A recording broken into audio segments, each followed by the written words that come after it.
Family members of the 21 Enyobeni tavern tragedy victims say Eastern Cape authorities should not allow the tavern owners, Siyakhangela and Vuyokazi Ndevu, to conduct any kind of business operations at the establishment. They have been speaking to the SABC at the memorial service of the 21 teenagers who died at the tavern on the 26th of June last year. They claim the tavern was operating on the 16th of June despite the suspension of their trading license. An emotional moment as parents, the community and the learners remember the 21 Enyobeni tragedy victims. The parents are still dissatisfied with the delay in the prosecution of the Ndevus for the death of their children, as well as what they say is a flawed death report. And we rejected those results from the very same onset because there's nothing that we have on our hand which says what happened to our children. We were told those verbally, and the reason why we also reject that, they were also not sure about as to what happened there. Authorities say the outlet is not allowed to operate in any way. The Enyobeni tavern remains closed. They cannot operate, they cannot sell alcohol now until we have concluded all the processes. As you may know, they are still going through the court processes. So once all those processes have been concluded, is then that determination will be made on whether they are allowed to sell again or not. But for now, I can assure everyone that that liquor outlet cannot at all serve alcohol, sell alcohol. It remains closed. Civil organizations say Parliament needs to pass the Liquor Amendment Bill to strengthen legal trading and advertisement laws. This bill will effectively mean that we will have strengthened legislation for the sale of alcohol in the country, and it would mean that we wouldn't see things like alcohol advertising being as prevalent as it is. But we also need a coordinated whole of government approach to address underage drinking. The parents are still in the process of establishing an NPO to keep the legacy of their children alive and campaign against alcohol and substance abuse. Sidima Mfegu, SABC News, East London. We are joined by Ntombizonke Ngagala, who is one of the parents of the victims who passed away during the Enyobeni tragedy. Of course, she joins us via our Zoom line. Thank you so much for joining us here on the late edition, Ntombizonke. Today must be a very difficult day for you. Yes, of course. It has been a very difficult day, putting us back to last year on this same date. Sorry? No, you can still continue. I'm still here. Sorry, ma'am?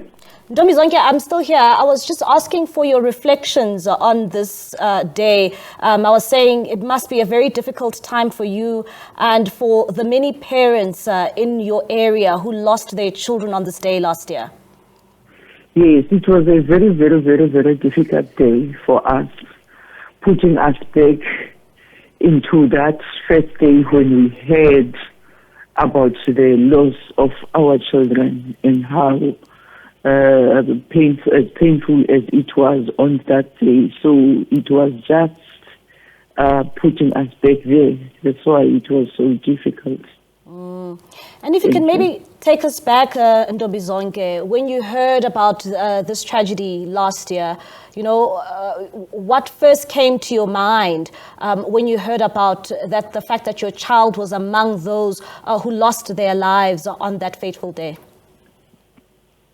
I felt so badly, because when I heard that my child he was part of those children, and they think that she is part. She has been injured tragically. We didn't want to believe that she could be dead. She was still young. We were still expecting a lot from her, and we were still hoping that there's a lot that is going to come out from her. So we were not really into the fact that she could be dead, but surprisingly for us, there she was amongst the 21 corpses that were lying dead on the spot at Enyobeni tavern. And maybe if you can also share with us, I know that a number of parents have been sharing throughout the year, in terms of how this has actually been handled. Many of you raising your dissatisfaction with the manner in which, this whole case and this manner it has been handled. What are your thoughts on that? I'm also so disappointed. First of all, in the beginning, when our authorities heard about the incident, you will see it was all over the media. It shocked me, and it became an international issue, a state issue, where there were a lot of promises, which led most of other people to think that we are useless parents who has let their children be out of home, yet when they died in the incident, we are making government to feel responsible for everything. But starting from government officials, and because it was the MEC who related this question as to how could we sleep without our children. So starting from there, it made us feel that our authorities are failing us in terms of handling this. A lot of things happen. For an example, if I can, currently it's a year now since the incident, but there is no one who has been held responsible for the death of our children. There is no one who is being charged for what happened there. On the criminal side of it, the hearing that is on board or that is at court now is only for selling alcohol to underage. But what about the death? What about the death of our children? Also the issue of results. It's a year now. They gave us results last year in September, and we told them that we do not accept the results that they are giving us. If you try to knock at the door of the Department of Health, who are holding our results, they won't give you any professional way of handling it. We don't even know now who to talk to, but we do not have the results, and we are still maintaining that we're not happy with the results that they gave us. We still believe that our children, if they were not given intoxicated alcohol with other chemicals, they would have been alive.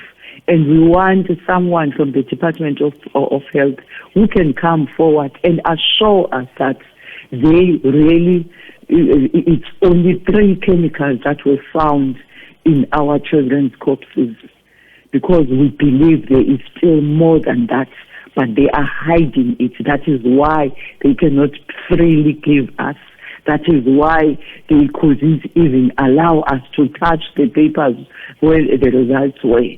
That is why they couldn't allow us to read the papers where our children's results were. That is why our government is saying the results were confidential to us as parents, but it is for them.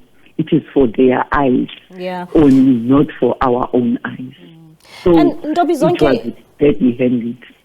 Ndobizonke, a number of you always talk about the post-mortem results and, saying that it's not a true reflection of what took place on that fateful day. If I can just ask, how have you been coping, with the back and forth, with the court cases, when it comes to you actually dealing with this tragedy? We are not coping, my dear. We are not coping, and not a single parent who can stand there and say, I am happy. We're not coping, but we are trying.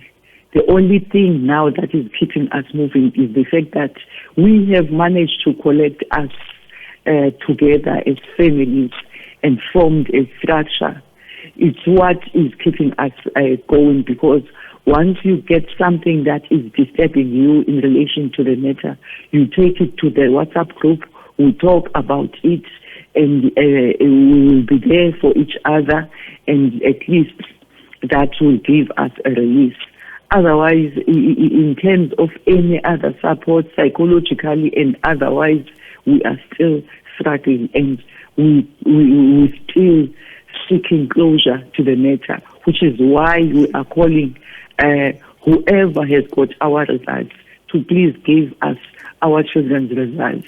We want to believe if we could get those results, we will be able to have a closure, we'll be able to cope at least, because they have got the footage of everything that happened then.